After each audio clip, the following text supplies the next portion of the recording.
નમસ્કાર. આપની educational YouTube channel knowledge by આરબીમાં આપનું સ્વાગત છે.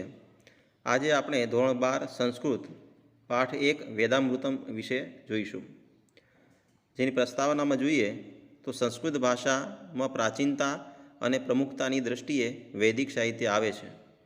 વૈદિક સાહિત્યના મુખ્ય 4 વિભાગ છે, જેમાં છે સંહિતા, બ્રાહ્મણ ગ્રંથ, આરણ્યક અને ઉપનિષદ.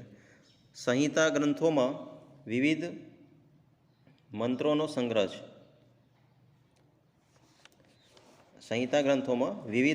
સંગ્રહ છે.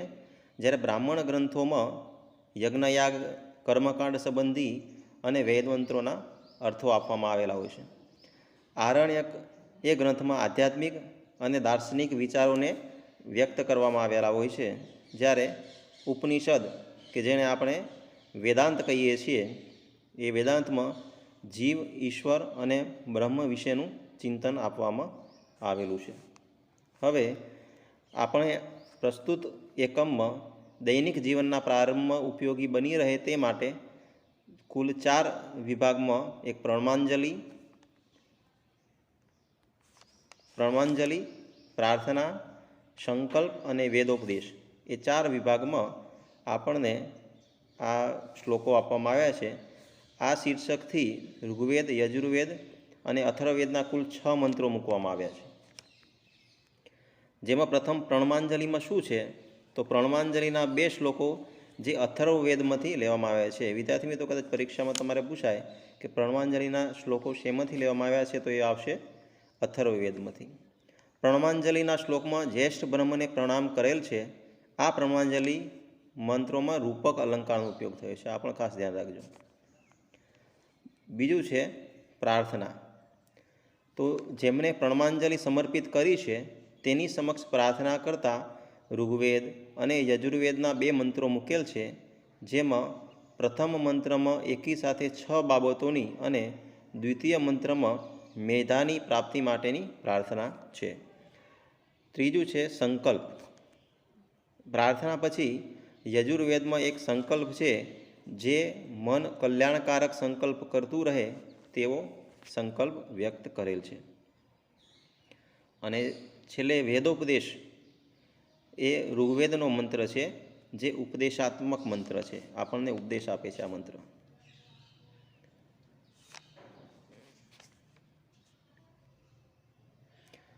તેમાં માનવ માત્રને લાગુ પડે તેવો ઉપદેશ છે. સમગ્ર માનવ જાતને એ લાગુ પડશે.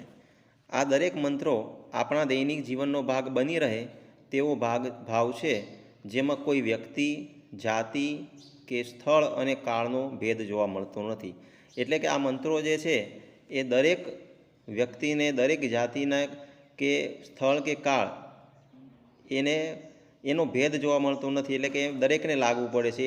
એ જો પોતાના જીવનમાં ઉતારે વ્યક્તિઓ, આ જો ઉપદેશને, આ મંત્રોને જો કોઈ પણ વ્યક્તિ એના જીવનમાં ઉતારે તો એના જીવનમાં નોંધપાત્ર પરિવર્તન આવે છે.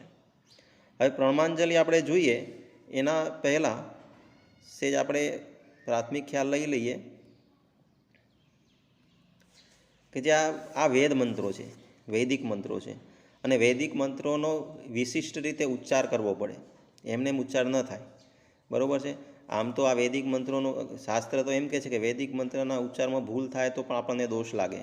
એટલે આપણે પ્રથમ તો આ બોલતી વખતે, જ્યારે આપણે શ્લોક બોલીએ એના પહેલાં પણ આપણે ભગવાનને પ્રાર્થના કરવી પડે, અથવા તો પરમ કૃપાનું પ્રાર્થના કરવી પડે કે હું આજે બોલું છું એમાં કંઈ ભૂલ થાય તો મારી ક્ષમા કરજો. કારણ કે આ વૈદિક મંત્રો છે અને એ તમને કઈ રીતે એનો ઉચ્ચાર હોય છે એ જોઈએ તો આપણને તો એ ન આવડે, પણ એનો આ જે ચિહ્નો આપ્યા છે આપણને, આ જે છે કે જે ઉપરની અક્ષરની જે ઊભી લીટી છે એ બધા સ્વર પ્રમાણે એના કુલ 3 સ્વર પડે છે. જેમાં પ્રથમ છે એને સ્વરિત કહેવાય, પછી અનુદાત,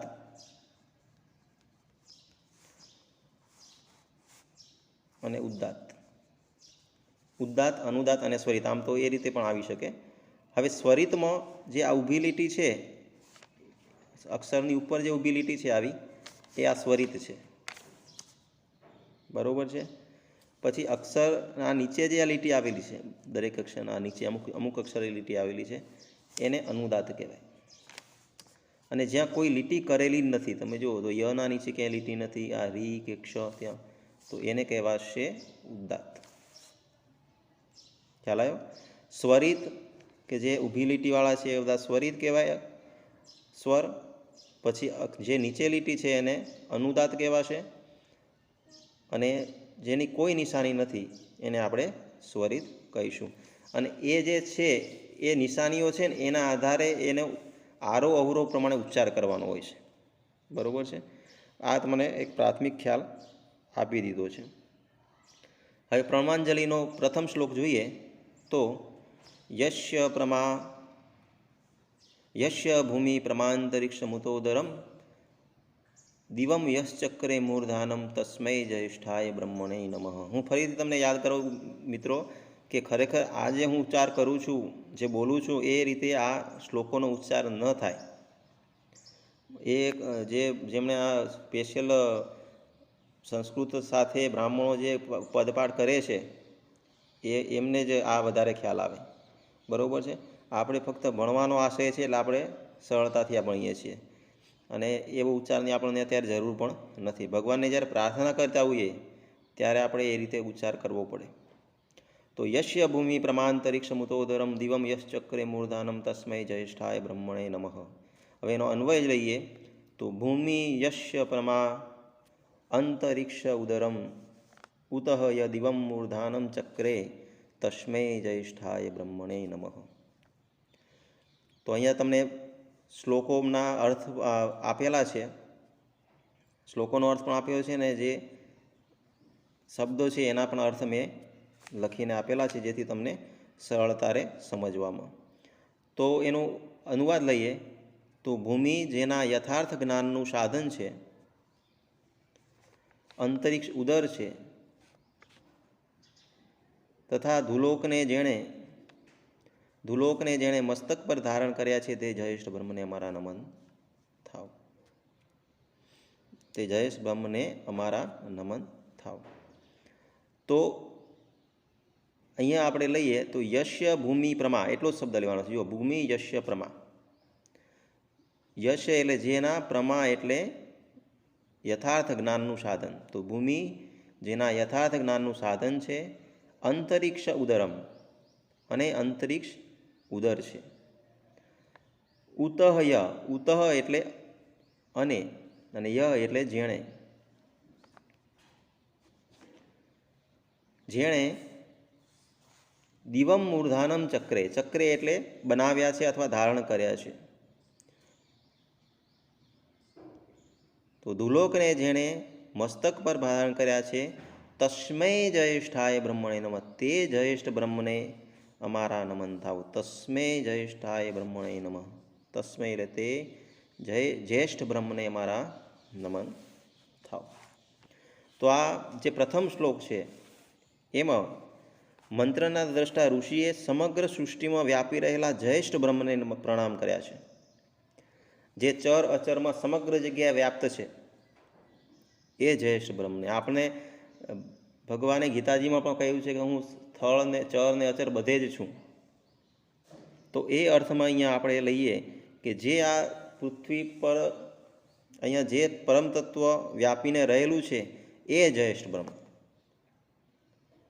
અને અહીંયા જો તમે જોશો તો દરેક આપણે જેમ મનુષ્યનું શરીર હોય અને મનુષ્યના શરીરના જે અંગો છે એ જ પ્રમાણે અહીંયા પરમ તત્વના પણ માનવીય શરીરોના જે અંગો છે ને એના પ્રમાણે અંગો આપેલા છે. એનો મતલબ એ થયો કે પરમ તત્વને માનવીય શરીરનું રૂપક આપવામાં આવ્યું છે, અને એટલા માટે અહીંયા રૂપક અલંકારનો ઉપયોગ થયો છે એમ પણ કહે છે. બરાબર છે? અને જ્યેષ્ઠનો મતલબ થાય છે સૌથી મોટા.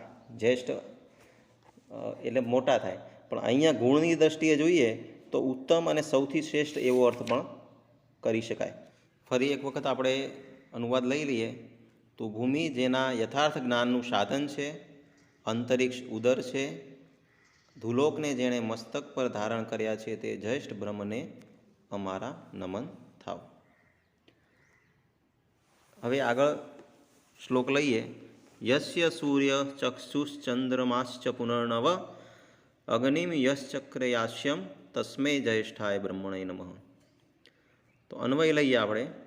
તો સૂર્ય ચ પુનઃ નવ ચંદ્રમા યસ્ય ચક્ષુ અસ્તિ યહ અગ્નિમ સ્વસ્ય આસ્યમ ચક્રે તસ્મે જ્યેષ્ઠાય બ્રહ્મણે નમઃ. આ શબ્દોના અર્થ તમે જોઈ લેજો. પુનઃ એટલે વારંવાર અને નવ એટલે નવીન. ચક્ષુ એટલે નેત્રો, સ્વસ્ય એટલે પોતાનું, આસ્યમ એટલે મુખ. હવે એનો અનુવાદ લઈએ. તો સૂર્ય તથા વારંવાર નવીન થનારો ચંદ્રમા જેના નેત્રો છે. અહીંયા સૂર્ય ચક્ષુ ચંદ્રમાશ્ચ પુનઃનવ. સૂર્ય ચક્ષુ એ સંસ્કૃત ભાષા છે ને એ સંધિયુક્ત ભાષા છે. એને જો છૂટું પાડીએ તો આપણને વધારે ખ્યાલ આવે. સૂર્ય અને એની સાથે ચક્ષુ, સૂર્ય ચક્ષુ એ શબ્દો જોડાયેલા છે. તો અહીંયા લખે સૂર્ય તથા વારંવાર નવીન ચંદ્રમા પુનર્નવ. પુનર્નવને જો આપણે છૂટું પાડીએ ને સંધિ છોડીએ તો પુનઃ નવ થાય. પુનઃનવ એટલે વારંવાર, નવ એટલે નવીન થનારો.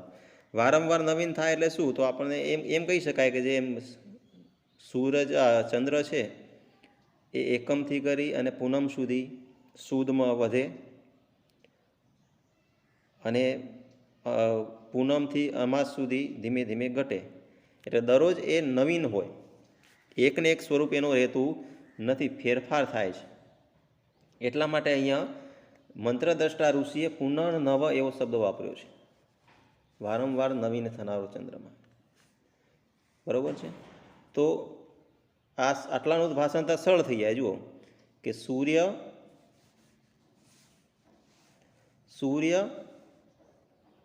અને ચંદ્ર, બરાબર છે. અને પુનર્નવ એટલે વારંવાર નવીન થનારો. અને ચક્ષુ, તો સૂર્ય તથા વારંવાર નવીન થનારો ચંદ્રમા જેના નેત્રો છે. અને આગળ છે યજ્ઞ યશ ચક્રે આસ્યમ. તમે અહીંયા જોશો,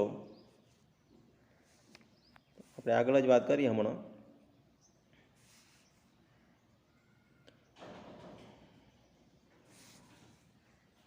કે અગ્નિમ યશ ચક્રે આસ્યમ. આસ્યમ એટલે મુખ. અને ચક્રે આગળનામાં પણ આવ્યું હતું. ચક્ર એનો મતલબ થાય બનાવ્યું. બરાબર છે.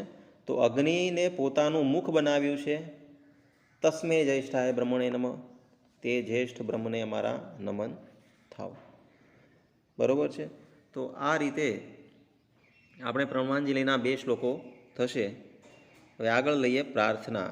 પણ એના પહેલાં આપણે જે તમારા ભાષાંત પ્રશ્નો આપેલા છે પુસ્તકમાં, એમાં પહેલો છે દિવમ યશ ચક્રે, ખાલી જગ્યા છે, મેં અહીંયા જવાબ લખી દીધો છે મૂર્ધાનમ. દિવમ યશ ચક્રે મૂર્ધાનમ, એનો જવાબ આ પહેલા શ્લોકમાં અહીંયા આપેલો છે, તમે જોશો.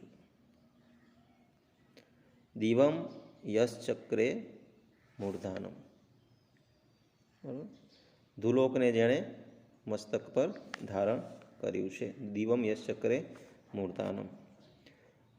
એ જ રીતે જ્યેષ્ઠ બ્રહ્મનું માથું અને ઉદર કોને કહ્યું છે? તો એ પણ અહીંયા જોઈએ.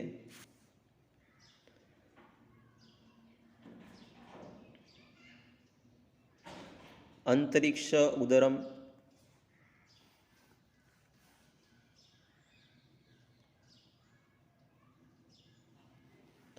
અંતરિક્ષ ઉદરમ અને દિવમ યશ ચક્રે મૂર્ધાનમ. બરાબર છે. અહીંયાથી લેશો તો અંતરિક્ષ ઉદરમ દિવમ યશ ચક્રે મૂર્ધાનમ. તો એ જ અર્થ અહીંયા છે. જુઓ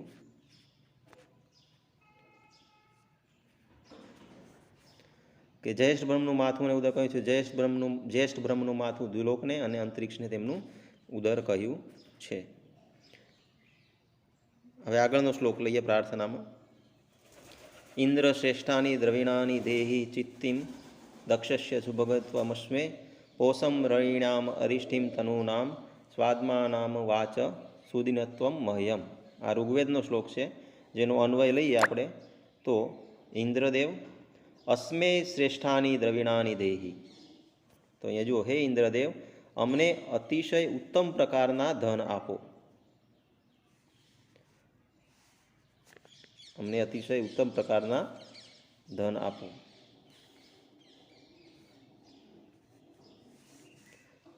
અસ્મે શ્રેષ્ઠાની દ્રવિણાની દેહી. અસ્મે એટલે અમને, શ્રેષ્ઠ એટલે ઉત્તમ, દ્રવિણાની એટલે દ્રવ્ય, અને દેહી એટલે આપો. પછી કહે છે અસ્મે દક્ષસ્ય ચિત્તિમ શુભત્વમ દેહી. તો દક્ષસ્ય ચિત્તિમ, દક્ષસ્ય એટલે નિપુણતા, પણ શેમાં નિપુણતા? કર્મમાં નિપુણતા. અને પછી કહે શુભગત્વમ દેહી. શુભ, સુ અને ભગમ એટલે સૌભાગ્ય. તો કે સૌભાગ્ય અને દેહી એટલે ધારણ કરાવો.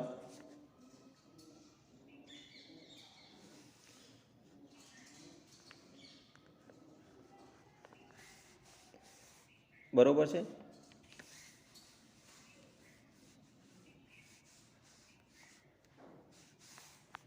ચાલો આગળ લઈએ હવે. રયિણામ પોષણમ તનુનામ અરિષ્ટિમ દેહી.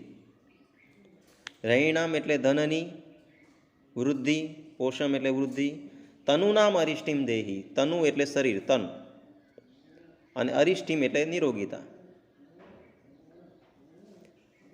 રયિણામ પોષણમ આ શબ્દ છે, એટલે કે ધનની વૃદ્ધિ. પછી તનુનામ અરિષ્ટિમ એટલે શરીરની નિરોગીતા આપો.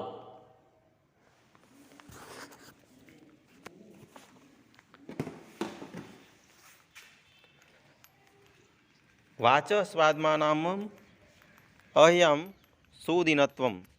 વાચ એટલે વાણી, અને સ્વાત્માનમ એટલે મધુરતા. તો વાણીની મધુરતા અને સુદિનત્વમ. સુ એટલે સારા, અને દિનત્વમ એટલે દિવસો પ્રદાન કરો.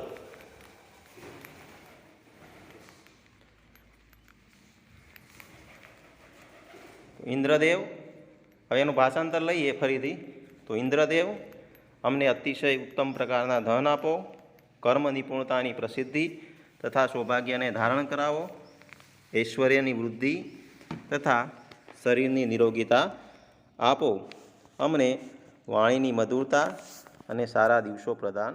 મેધા મે વરુણો દદાતુ મેધામગ્નિમ પ્રજાપતિ મેધામિન્દ્રમ વાયુશ્ચ મેધામ દાતા દદાતુ મે સ્વાહા. અહીંયા પણ પ્રાર્થના જ છે. હે વરુણદેવ, પ્રજાપતિ, હે અગ્નિદેવ, મેધામ દદાતુ.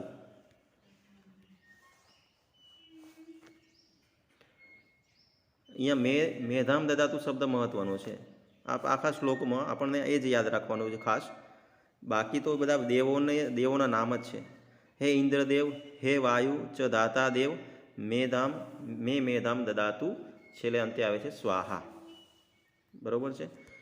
તો શબ્દના અર્થ છે પ્રજાપતિ એટલે પ્રજાના પાલક, મેધામ એટલે શ્રેષ્ઠ બુદ્ધિ, મે એટલે અમને, દદાતુ એટલે આપો, ધાતા એટલે ધારણ કરનાર દેવ, અને સ્વાહા એટલે યજ્ઞની આહુતિ સમયે બોલાતો જે શબ્દ છે એને આપણે સ્વાહા શબ્દથી આહુતિ આપીએ છીએ, એ છે. તો લઈએ આગળ કે મેધા મે વરુણો દદાતુ, આટલેથી જોઈએ. તો કે હે વરુણદેવ, અહીંયા વરુણો, પછી મેધા મગ્નિમ પ્રજાપતિ, પ્રજાપતિ અગ્નિદેવ. પ્રજાપતિ અગ્નિદેવ એટલે પ્રજાપાલક, પ્રજાનું પાલન કરનાર. પછી ઇન્દ્ર, વાયુ અને ધાતા. કે હે ઇન્દ્રદેવ, વાયુદેવ અને ધારણ કરતા દેવ. બરોબર છે. અમને શ્રેષ્ઠ બુદ્ધિ પ્રદાન કરો, મેધા મેન દદાતુ. મેં કીધું ને આગળ તમને એ પ્રમાણે. એને માટે સ્વાહા એટલે એને માટે અમે આહુતિઓ સમર્પિત કરીએ છીએ. બરાબર. આ સમગ્ર લઈએ તો ફરીથી મેધા મે વરુણો દદાતુ મેધામગ્નિમ પ્રજાપતિ મેધામિન્દ્રમ વસ્ય વાયુષ્ય મેધમ ધાતા દદાતુ મે સ્વાહા. હે વરુણદેવ, હે પ્રજાપાલક અગ્નિદેવ,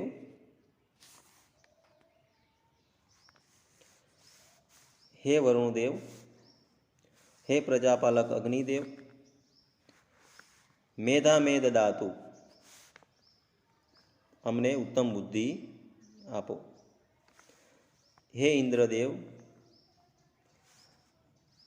અને વાયુદેવ તથા ધાતા એટલે ધારણ કરતા દેવ, મે દદાતુ, અમને શ્રેષ્ઠ બુદ્ધિ પ્રદાન કરો. સ્વાહાનો મતલબ થાય છે એને માટે અમે આહુતિઓ આપીએ છીએ. ઓકે, તો અહીંયા આપણે પ્રાર્થનાના શ્લોકો પૂરા થાય. હવે આપણે એનો પ્રશ્નો લઈએ, એમાંથી કયા પ્રશ્નો આવી શકે છે. તો તનું નામ ખાલી જગ્યા દેહી, શરીરનું શું મેળવવાનું છે? તો અરિષ્ઠિમ, તનું નામ અરિષ્ઠિમ દેહી. નિરોગીતા, તનું નામ ખાલી જગ્યા દેહી અરિષ્ઠિમ દેહી, શરીરની નિરોગીતા આપો એવી પ્રાર્થના કરીએ છીએ. આગળ છે મેધા આપવા માટે કયા કયા દેવોને પ્રાર્થના કરવામાં આવી છે? તો હમણાં જ આપણે વાત કરીને, બરાબર છે. કયા કયા દેવ હતા? તો થશે અહીંયા વરુણ, અગ્નિ, પ્રજાપતિ અગ્નિદેવ, ઇન્દ્રદેવ, વાયુદેવ, બરાબર છે. તો એ પ્રમાણે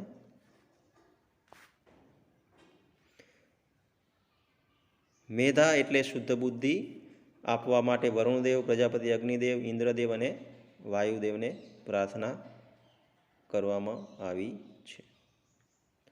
પછી છે મેધા મેં ખાલી જગ્યા દદાતું.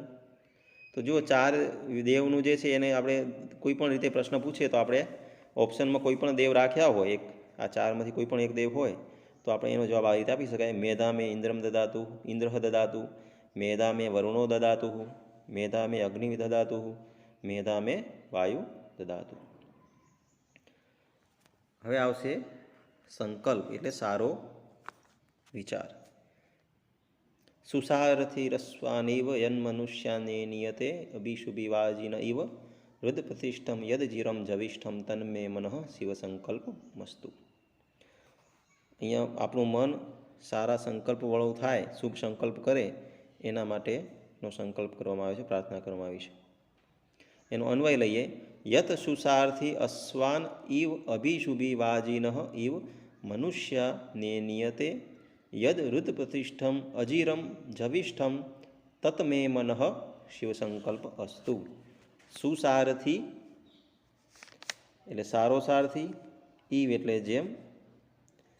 તો અહીંયા લઈએ સુસારથી અશ્વાનીવ. અહીંયા રસ્વામાં અશ્વ શબ્દ છે, અશ્વ એટલે ઘોડો, અને સુસારથી, સુ એટલે સારો, સારથી કુશળ સારથી. તો કુશળ સારથી જેમ ઘોડાઓને નિયતે શબ્દ છે, નિયતે, ની એટલે દોરવું, લઈ જવું. તો જેમ કુશળ સારથી ઘોડાઓને દોરે છે, યન મનુષ્યા તેમ મન મનુષ્યને દોરે છે. જેમ કુશળ સારથી ઘોડાઓને દોરે છે તેમ મન મનુષ્યને દોરે છે. સારો સારથી, ફરીથી સુસારથી અર્થ લઈએ તો સારો સારથી અભિશુભિવાજીન, અભિશુભી એટલે લગામ વડે, અને વાજીન એટલે ઘોડા. તો સારો સારથી જેમ ઘોડાઓને લગામ વડે કાબૂમાં રાખે છે, ઈવ એટલે એની જેમ કાબૂમાં રાખે છે, તેમ મન પણ મનુષ્યને કાબૂમાં રાખે છે અથવા અંકુશમાં રાખે છે. મન અને ઘોડા એ બંનેનું, ઘોડા સાથે મનને સરખાવ્યું છે. આગળ કહે છે હૃદ પ્રતિષ્ઠમ. હૃદ પ્રતિષ્ઠમ એટલે હૃદયમાં રહેલું. હૃદ પ્રતિષ્ઠમ એટલે હૃદયમાં, હૃદ પ્રતિષ્ઠમ હૃદયમાં રહેલું.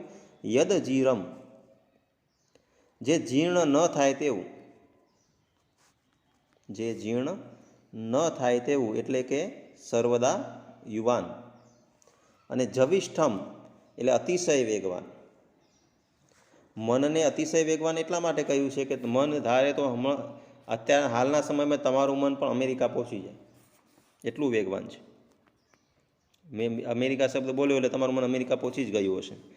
તો એ અર્થમાં અહીંયા એમ કહે છે કે સર્વદા યુવાન અને અતિશય વેગવાન એવું મારું મન શુભ સંકલ્પવાળું થાવ. તન્મે મનઃ શિવ સંકલ્પ અસ્તુ. અસ્તુ એટલે થાવ. તે મારું મન શુભ સંકલ્પવાળું થાવ. તો આમાં શું કહ્યું છે આપણને આ શ્લોકમાં?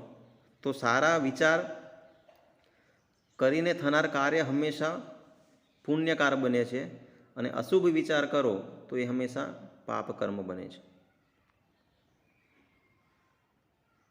એટલે આપણે શું કરવું જોઈએ? તો સારા વિચારો કરવા જોઈએ. ચારે દિશાઓમાંથી સારા વિચાર પ્રાપ્ત થાવ એવો પણ આપણો એક વેદનો મંત્ર છે.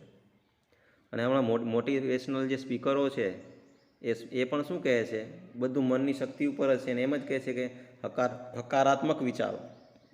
એ હકારાત્મક આપણા વૈદિક ઋષિઓએ જે આગળના જે આપણા ઋષિમુનિઓ હતા, આપણે જેને આદ્ય પુરુષો કહીએ, એમને તો વર્ષો પહેલાં કહી દીધું છે. અત્યારે મોટિવેશનલ સ્પીકર તો હવે બધા કહે છે. આ શ્લોક તો વર્ષો જૂનો છે, હજારો વર્ષો જૂનો. ત્યારે પણ કહી દીધું છે કે જો તમારું મન શુભ સંકલ્પવાળું હશે તો સારું થશે. એટલે આપણે સારું વિચારવું જોઈએ. બરાબર છે? તો આપણે ફરીથી એક વખત લઈ લઈએ કે જેમ કુશળ સારથી ઘોડાઓને દોરે છે તેમ મન મનુષ્યને દોરે છે.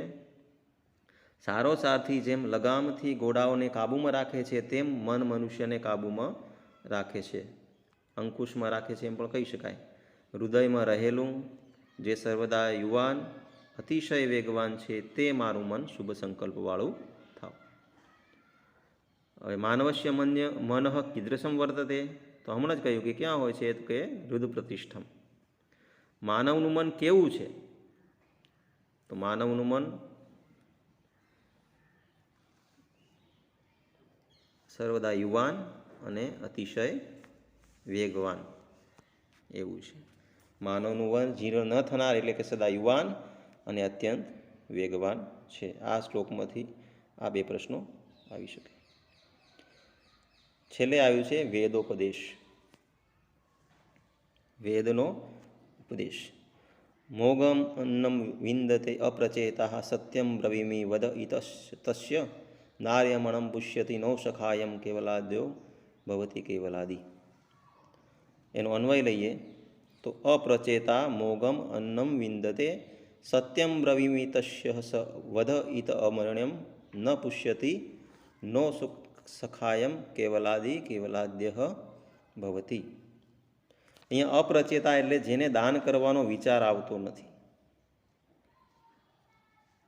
જેને દાન કરવાનો વિચાર આવતો નથી એ અપ્રચેતા. મોગમ એટલે વ્યર્થ, અને વિંદતે એટલે મેળવે છે. તો આપણે જે પ્રથમ પંક્તિ છે એનો આટલો જ અર્થ લઈએ તો જેના મનમાં દાન કરવાનો વિચાર આવતો નથી તે અન્નને નિરર્થક મેળવે છે. જેના મનમાં દાન કરવાનો વિચાર આવતો નથી તે અન્નને નિરર્થક મેળવે છે. સત્યમ બ્રવીમી, સત્યમ એટલે સાચું, ને બ્રવીમી એટલે કહું છું. અહીંયા જે પાછળ મી આવ્યો ને એ વર્તમાન કાળનું રૂપ થાય, એટલે એનો મતલબ થાય હું આમ કરું છું અથવા આવું છું, એવું થાય. છુંના અર્થમાં આવશે. તો કે સાચું કહું છું. વધ ઇતઃ સતસ્ય, સત્ય જ કહું છું કે એ પોતાનો જ વધ છે. એટલે કે જે દાન નથી કરતો એ પોતાનું જ અહિત કરે છે, કહેવાનો મતલબ એવો છે. પછી કહે છે નાર્ય મણમ પુષ્યતિ, ન અર્યમણમ દેવ જે છે કે જે અરિમા દેવને, અને નો સખાયમ, સખા એટલે મિત્ર, કે જે મિત્રને પોષતો નથી. કેવલાદ્યો ભવતી કેવલાદી, કેવલાદ્ય એટલે હે ફક્ત પાપ જ ખાય છે, અને કેવલાદી એટલે એકલો, કે જે એકલો ખાનારો છે એ માત્ર શું ખાય છે? પાપ જ ખાય છે. એટલે એને એમ લાગે છે કે હું અન્ન ખાઉં છું, પણ ના, એ પાપને ખાય છે. એટલે આ શ્લોક શું કહે છે આપણને? કે આ દાન સ્તુતિનો મંત્ર છે. દાન કરવું જોઈએ. જે દેવોને અર્પણ કરતો નથી, જે પોતાના ભાઈ મિત્રો કે ગરીબોને આપતો નથી, જે પોતે એકલો જ ખાય છે, જે પાપયુક્ત અન્નને એ પાપયુક્ત અન્નને ખાય છે. અન્નને વહેંચી અને વાપરવાની વસ્તુ છે. વહેંચીને ખાવાની અને વાપરવાની વસ્તુ છે. માત્ર પોતે જ જે ખાય છે, ખરી રીતે એ અન્નને ખાતું નથી, પરંતુ પોતાને જ ખાય છે. એટલે કે પોતાના પાપને જ ખાય છે. આપણે શ્રીમદ ભગવદ્ ગીતા છે એમાં પણ એક શ્લોકમાં ભગવાને એમ કહ્યું છે કે એકલો ખાનારો પાપી છે. અને અહીંયા અપ્રચેતા શબ્દ મહત્વનો છે કે પોતાની પાસે વસ્તુનું જો દાન કરવું છે જોઈએ એવું જેને વિચાર નથી આવતો એ અપ્રચેતા. બરાબર છે. તો આના દ્વારા આપણને એમ ખ્યાલ આવે કે આપણે હંમેશા દાન કરવું જોઈએ, એકલા ન ખાવું જોઈએ, જેને જરૂર હોય એને આપણે મદદ કરવી જોઈએ. કુદરતે આપણને આપ્યું હોય તો આપણે અન્યને મદદ કરવી જોઈએ. તો વેદ ઉપદેશનો આપણે છેલ્લો શ્લોક છે એનું ફરીથી આપણે ભાષાંતર જોઈએ તો મોગમ અન્નમ વિંદતે અપ્રચેતા સત્યમ બ્રવીમી વધ ઇતસ તસ્ય નાર્યમણમ પુષ્યતિ નૌ સખાયમ કેવલાદ્યો ભવતી કેવલાદિ. જેના મનમાં દાન કરવાનો વિચાર નથી આવતો તે અન્નને નિરર્થક મેળવે છે. સાચું કહું છું તે પોતાનો જ વધ છે. જે અરેમાં દેવને મિત્રને પોષતો નથી તે માત્ર પાપને જ આચરે છે. કહ મોગમ અન્નમ વિંદતે તો અપ્રચેતા પહેલું જ છે. જુઓ, મોગમ અન્નમ અપ્રચેતા વિંદતે. બરાબર છે. અપ્રચેતા કોણ છે? તો હમણાં જ આપણે વાત કરી કે જેના મનમાં દાનનો વિચાર આવતો નથી, દાન કરવાનો વિચાર આવતો નથી, એ અપ્રચેતા છે. અને એકલા ખાનાર શું ખાય છે અને શા માટે? તો એકલો ખાનાર પાપ જ ખાય છે, કારણ કે અન્ન વહેંચીને ખાવાની વસ્તુ છે. મિત્રો, થેન્ક યુ આ વિડીયો જોવા બદલ. અને તમને આ વિડીયો મદદરૂપ થશે એવી હું આશા રાખું છું. મારી આ નવી ચેનલ છે યુટ્યુબની, એને સબસ્ક્રાઈબ કરો, નોલેજ બાય આરબીને. અને હું હંમેશા તમારી સાથે છું. I always with you. ખુશ રહો. તમને સંસ્કૃત વિષયના અનુસંધાનમાં કોઈ પણ ટૉપિકને સમજણની જરૂર હોય તો મને તમે કમેન્ટ બોક્સમાં લખીને જણાવજો. તો હું તમને વિડીયો દ્વારા અથવા તો પર્સનલ પણ તમને ચેટ દ્વારા પણ હું તમને માહિતી આપીશ. કોઈ પણ પ્રકારની માહિતીની જરૂર હોય સંસ્કૃત વિષયના સંદર્ભે તો હું તમારા માટે આઈ એમ ઓલવેઝ વિથ યુ. એટલા માટે મેં મારો મોટો રાખ્યો છે, ઓલવેઝ વિથ યુ. બરાબર છે. અને આ ચેનલને વધારે વધારે સબસ્ક્રાઈબ કરો અને પાસેના બેલ આઇકનને પણ દબાવજો અને લાઇક પણ કરજો, જેથી આ વિડીયો વધારે વિદ્યાર્થીઓ સુધી પહોંચી શકે. વિડીયોનો એક જ આશય છે કે જેમને હાલ તો કોરોનાનો કાળ ચાલે છે એટલે જે વિદ્યાર્થીઓ ઘેર રહીને ભણે છે એમને આ ખાસ મદદરૂપ થાય એવો આશયથી આ વિડીયો બનાવ્યો છે. એટલે બધા મિત્રોને પણ એનો લાભ મળે એવી આપણે આશા રાખીએ છીએ. અને કોઈ પણ તકલીફ હોય તો મને કમેન્ટ બોક્સમાં વિષયના સંદર્ભે જણાવજો, તો હું અવશ્ય સોલ્વ કરીશ. ખુશ રહો.